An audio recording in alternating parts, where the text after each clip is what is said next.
Ini mungkin keyboard yang hampir full size terbaik yang lu bisa beli saat ini. Brand lain belum bermain di ranah ini dan bahkan Rexus sendiri sudah memperbaiki serta improve keyboardnya yang ini tuh jauh lebih baik lagi. So, di video kali ini kita bakalan bahas si keyboard baru Rexus Daxa yaitu M100X.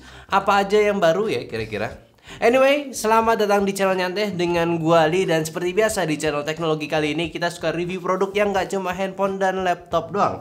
Jadi kalau kalian suka coba aja ikut ramein di channel ini, kita diskusi bareng-bareng. Dan jangan lupa untuk subscribe ke channel Nyantai biar terus-terusan dapat racun dari kita juga. Oke. So, Daxa baru aja menaikkan kelasnya si M100 ini jadi ke level yang jauh di atasnya. Apalagi dari harganya sekarang udah hampir 2 kali lipat dari yang dulu, itu cuma 800 ribuan doang. Tapi lu jangan sekedar komen, makin mahal bang. Ya enggak, menurut gua secara visualnya aja si Daxa ini udah menjelaskan kenapa harganya keyboard ini worth it untuk ya di harganya sekarang. Pertama, udah wireless, jelas wireless 2,4 GHz itu bikin harga keyboard kabelan jadi naik cuy. Perlu teknologi wireless, dongle dan juga baterainya, jelas banget kan. Kapasitas baterainya 3000 mAh, wireless dongle-nya juga nggak pakai latency lagi dan tetap ada Bluetooth yang bisa connect up to 3 device sekaligus. Ya sebenarnya sih standar ya. Terus untuk desainnya, sekarang layoutnya udah exploded. Tetap 98 keys tapi punya numpad sama arrow-nya tuh yang udah punya space sendiri, dipisah gitu ya. Ini menarik buat gua yang lihat si M100 sebelumnya itu kayak keramean tombolnya. Ini lebih enak dipandangnya, ditambah skema warnanya lebih minimalis dengan paduan keycaps abu-abu sama biru tua, ditambah aksen biru mint untuk di teks-teksnya ini. Tapi anehnya, kenapa keycaps tambahannya ini warna biru mint cuy? Ini nggak nyambung menurut gua. Bahkan kata kameramen gua sendiri, ini si paling ahli warna ya. Ini kuring cuy ya. Tapi nggak tahu sih, kayaknya lebih cocok gak usah kasih keycaps tambahan aja cuy. Ini menurut gua. Keycapsnya udah PBT double injection ya, Daisa pula, jadi nggak tembus warna. Bagus pula finishingnya, cherry profile pula. Buat switchnya kita juga dikasih 3 pilihan, Jeweek Black Ultimate, Gateron Pro Yellow V2, Kailbox White. Dan yang gue pilih di sini adalah Jeweek Black Ultimate, linear switch yang asik banget buat lo suka untuk feel linearnya. Ditambah kalau lo bosan Gateron Yellow juga sih sebenarnya. Udah soft facing juga di bagian switchnya, jadi cocok untuk sama keycapsnya ini, nggak interference. Udah asik, apalagi kalau kita bahas treatment di dalamnya nanti ya, cuma kita skip dulu. Terus LED-nya udah RGB yang seperti biasa lo bisa setting via softwarenya. Dan ya memang paling enak ngatur di situ karena di keyboardnya ini nggak ada shortcutnya lagi cuy. Maksudnya nggak ada penanda shortcutnya, ada tapi nggak ada penandanya gitu.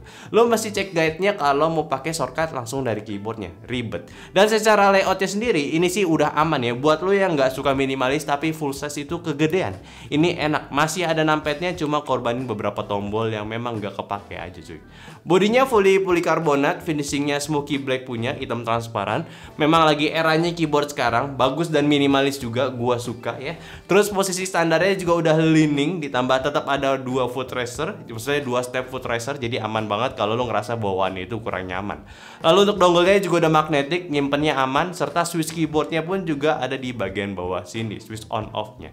So secara overall dari desain jika dibandingkan dengan M100 sebelumnya sih, gua lebih suka yang baru ini si M100X. Ya selera juga sih, kalau kalian yang suka yang padat ya M100 ya lebih bagus ya, monggo-monggo aja. Tapi sih gue suka banget sama yang satu ini. Dan jelas juga kalau misalkan peningkatan harganya pun secara visualnya udah menjelaskan kenapa keyboardnya tetap worth it juga. Gak tahu sih kalau lo pada masih mending tapi ya ini udah oke lah menurut gue ya. Oke mulu gue bilang gitu. Ya udahlah, kita ke bagian dalamnya dulu biar kalian lebih yakin juga. Pertama kita bahas dari stabilizernya. Ini udah pre-loop ya, walaupun gak banyak loopnya, tapi udah aman dan gak ada yang rattle pula untuk keyboard gue ini. Terus kalau mau dibuka juga simple, tinggal congkel aja bagian sampingnya karena keyboardnya ini sistem megasket punya, jadi nggak ribet untuk bongkarnya. Plate-nya pakai bahan polikarbon transparan putih, bagus buat spread LED-nya. Ke bawah ada plate dampener silikon, di bawahnya lagi ada switch pad pula, dan di paling bawahnya ada case dampener silikon lagi yang tebal banget dan niat desainnya. Dan ngomongin soal gasketnya, sayangnya keyboard ini nggak menawarkan flexing yang lebay. Selain dari papan yang gede, jadi berat juga gasketnya sendiri ya, cukup kecil juga itu. Ya setidaknya bikin stabil buat ketikannya, atau kalau lo mau bikin flex ya lo bisa aja korbanin case dampener di dalamnya itu ya biar bisa bikin fleksi bagian keyboardnya.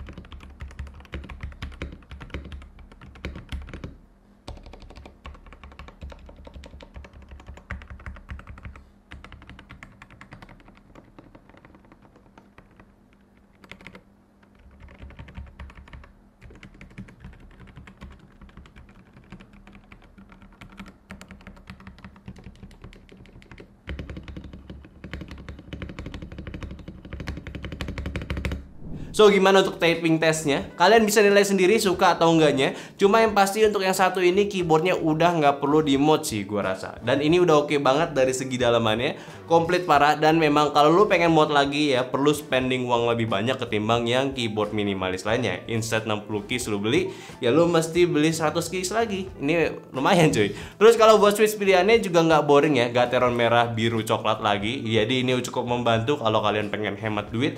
Dan ya pilihan switch seperti ini yang ditawarkan Daxa sebenarnya udah jadi standar baru sih menurut gua. Buat pengaturannya juga seperti biasa, gua udah mention sebelumnya juga, tinggal ada software pula, ya lu download dan lu custom seperti produk Daxa lainnya. Standar ya. Kalau baterai 3000 mAh juga pasti bisa bikin keyboard awet dipakai lama, ditambah ada sleep mode juga kalau nggak dipakai, atau ya mode kabalannya aja lah kalau kalian suka nggak mau gitu sama chargingan bagian keyboard. So, buat keyboard Daxa M100X ini memang salah satu upgrade yang menarik, terutama buat lo yang memang anak numpad banget ya.